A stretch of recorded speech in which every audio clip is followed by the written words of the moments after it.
Yeah, so 2007, a handful of us, the founding crew, basically took the back office of I think a tier 2 ESP, email company, and crunched into a non-air conditioned, one small window space that happened to be conveniently located 2 blocks away from my apartment, so it was very easy to go back and forth.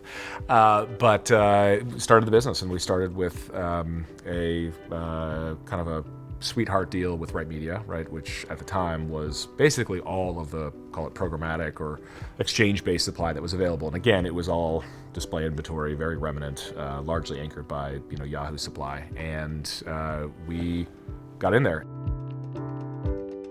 Our first client was AOL as an advertiser, and through Initiative Media, and just crushed it. Had this campaign. I think the first real program that we had was a $650,000 sort of insertion order, where we promised all of the things that we promised today in terms of outcomes, transparency, control, just a fundamentally different way of managing media and marketing, and really aligned with the advertisers' goals as opposed to the arbitrage of an intermediary. And it was like a novel concept at the time. No one had sort of heard it before.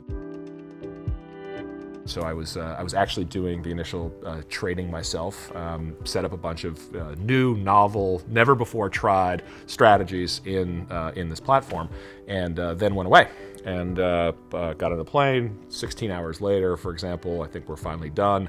Got 60 messages on the cell phone, and finally listened to one, and with increasing panic was having voicemails from Eric specifically, who was tasked with breaking the news to me that the strategies that I'd set up, I had forgotten to set geo-targeting flags.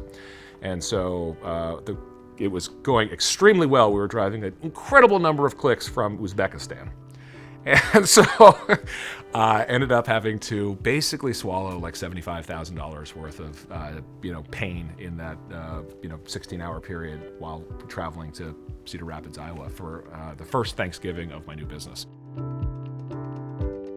Started display, added mobile, video, native social, obviously digital out of home, audio, television, both today and sort of in the future.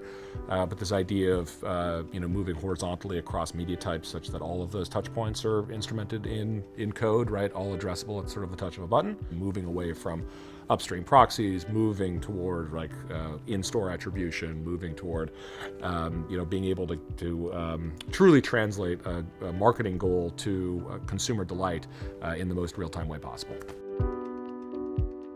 It takes real work, and it takes a real willingness to disrupt yourself in order to keep matching what our organization provides with what the market needs, right? It's the blessing and the curse of massive tailwinds and really smart people and lots of ambition, lots of opportunity is change, right? In order to make that thing real, you got to be willing to step up all of the time, and it's super fun, and it leads to high energy and sometimes highly chaotic environments. Ask people. I've got this sign on the wall that Dave Zawadzki 5 years ago put together, said don't mistake fluidity for chaos, and I think it's an important thing to remember.